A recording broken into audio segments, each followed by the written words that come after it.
In the small town of Clearwater, life flowed as smoothly and predictably as the river that cut through its heart.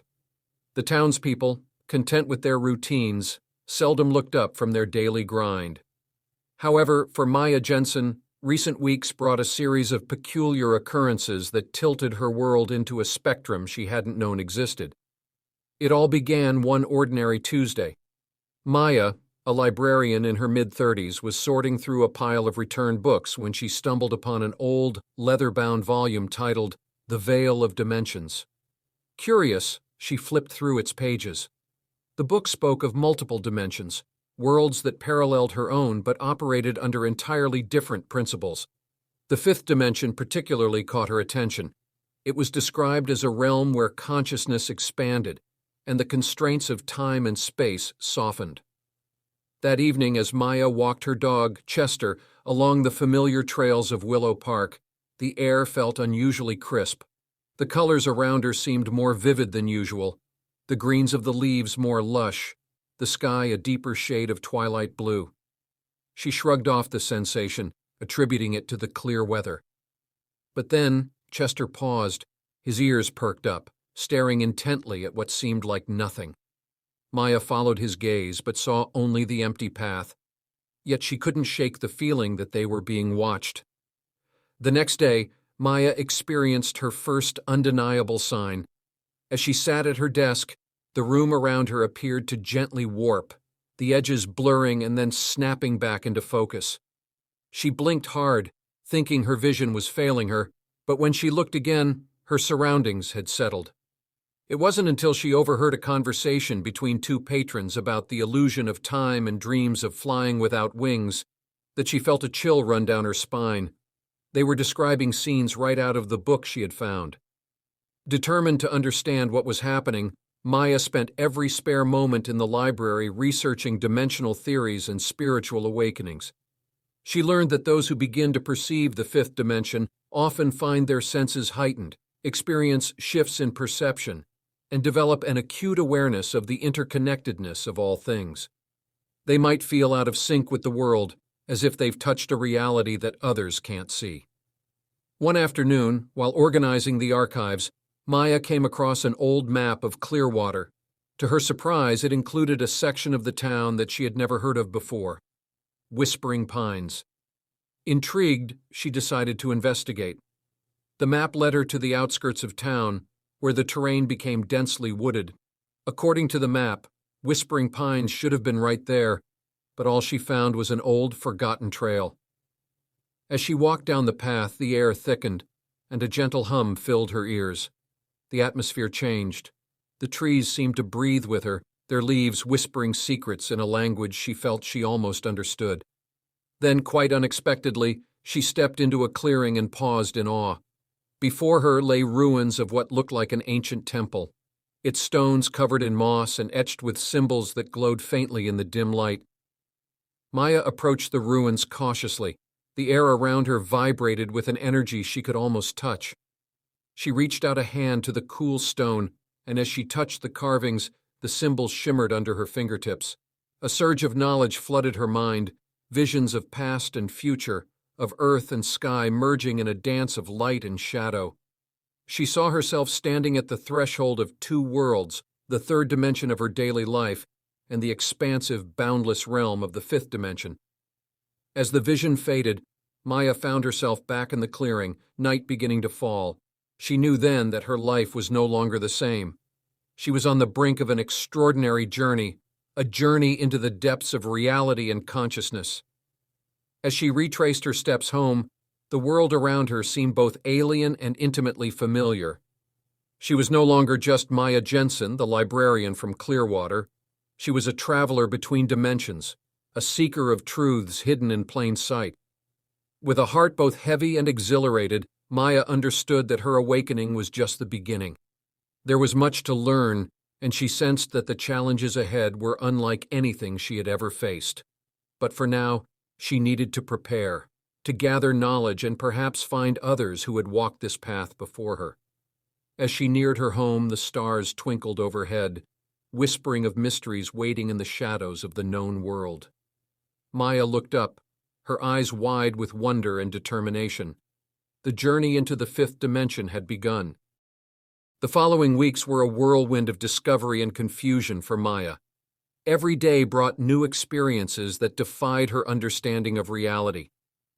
Objects around her home would occasionally ripple as if viewed through water, and time seemed to stretch and compress in disorienting ways. Some mornings felt like mere minutes, while some minutes stretched into what felt like hours. This newfound perception both exhilarated and unnerved her. Maya continued to visit the ruins in Whispering Pines, drawn by an irresistible pull. Each visit deepened her connection to the fifth dimension. The symbols she touched seemed to speak directly to her soul, teaching her to see the links between all life forms, the energy that connects everything from the smallest insect to the sprawling cosmos. She began to understand that in the fifth dimension, consciousness is not confined to physical bodies, but is a vast, interconnected network. At the library, her research turned towards historical accounts and folklore. She discovered references to other times and places where people claimed to have experienced similar shifts in reality. From the mystics of ancient India to the shamans of indigenous tribes, there were tales of individuals who had transcended the physical world to glimpse the underlying fabric of the universe. Maya devoured these stories, searching for clues on how to navigate her new reality. Her interactions with others in town started to change. People began noticing something different about her, the calmness in her voice, the intensity of her gaze. Some were drawn to her, seeking her advice on personal matters, as if she could see into their souls. Others were wary, whispering about her visits to the woods and her odd questions about ancient mysticism.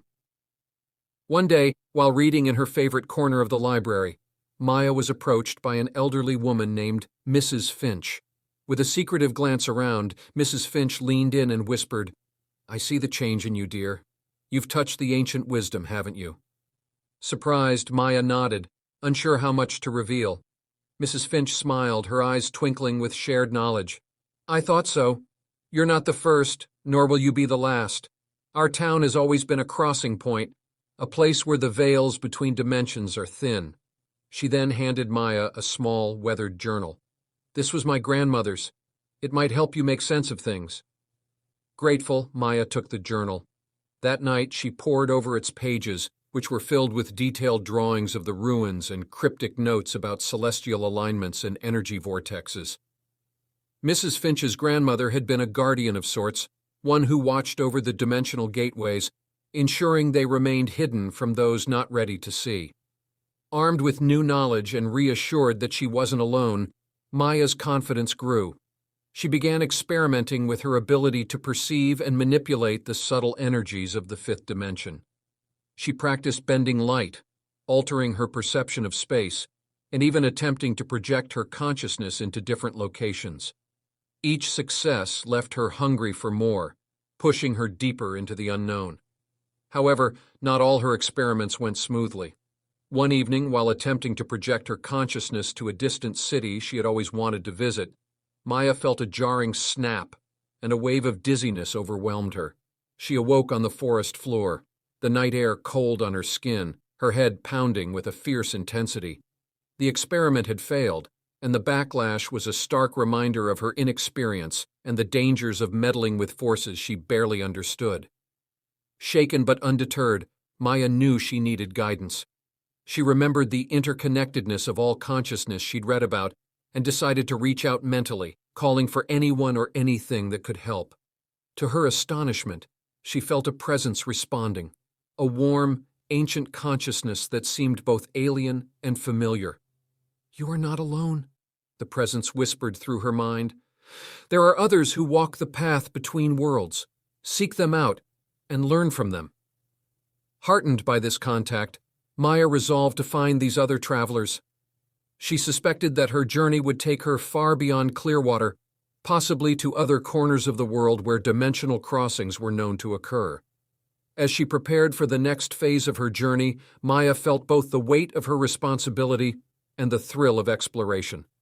She was no longer merely exploring the boundaries of her reality. She was stepping into a role that connected her to a lineage of dimensional guardians, a role that might just change the course of her life forever. Maya's determination to connect with others who shared her experiences led her on a journey beyond the familiar boundaries of Clearwater. She traveled first to the city, following the faint traces of energy she had felt during her failed experiment. Her senses, now attuned to the subtle vibrations of the fifth dimension, guided her to a small, unassuming bookstore tucked away in a busy street corner. Inside, the air was thick with the scent of old paper and dust. Books of all kinds lined the walls, but Maya was drawn to a section in the back where texts on metaphysics and ancient mysteries were kept. As she browsed the shelves, her hand brushed against a book titled The Network of Light, Connectors of the Cosmos. It vibrated slightly under her touch, a sign she had come to recognize as significant. A voice behind her broke the silence. "Looking for answers in the unknown?" The man was elderly, his eyes bright and knowing. "You're not the first to seek guidance from these shelves." Maya turned to find the bookstore owner watching her with a gentle smile. "I am," she admitted. "I've experienced things, changes that I can't explain with the logic of our usual world." The man nodded. "Many who come here are on the brink of understanding something greater. The fifth dimension opens up to those who are ready to see beyond the surface of reality."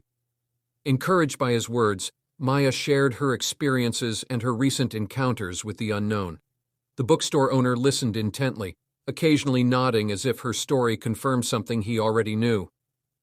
"You are awakening to the interconnectedness of all things," he said after she finished. "What you need now is to find your network, the others who have traveled this path before you. They can offer guidance, support, and more importantly, validation that you are not alone in this." He walked to a small desk, scribbled an address on a piece of paper, and handed it to her. "Go here. This group meets once a month. They are seekers, all sensing or fully aware of the fifth dimension. Tell them Elias sent you." With new purpose, Maya left the bookstore and made her way to the address given. It led her to an old community hall on the outskirts of the city. Hesitant but driven by a need to connect, she entered the building. Inside, a small group of people were gathered in a circle, each one radiating a calm energy that Maya felt immediately. A woman with silver hair and warm eyes greeted her. "Welcome, traveler. Elias told us to expect someone new. What's your name?" "Maya," she replied, feeling a sense of homecoming. The group shared stories much like her own, tales of shifting realities, of time-bending, of heightened senses and encounters with otherworldly energies. Each member brought a piece of the puzzle Maya was desperately trying to solve. They spoke of their roles as connectors, individuals who could bridge the dimensions through consciousness and help maintain the balance between worlds. Over the next few hours, Maya learned techniques to stabilize her connection with the fifth dimension and heard advice on how to navigate its challenges. They practiced group meditations, where Maya felt her consciousness expand exponentially, touched by the collective power of the group.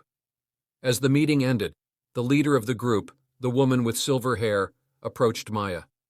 "You have a strong aura, Maya. You are a natural connector. With time and practice, you can become a key player in maintaining the harmony between dimensions." Grateful and overwhelmed, Maya felt a profound sense of responsibility and excitement. She had found her network, her community. With their support, she knew she could further explore the fifth dimension and perhaps even help others awaken to the deeper realities of existence. As she left the hall, the night sky seemed to dance with possibilities, the stars winking down at her as if in approval. Maya walked back to her temporary accommodation, her mind abuzz with plans and possibilities. She was no longer just a seeker, she was a part of something much larger, a guardian of dimensional gateways and a connector of worlds.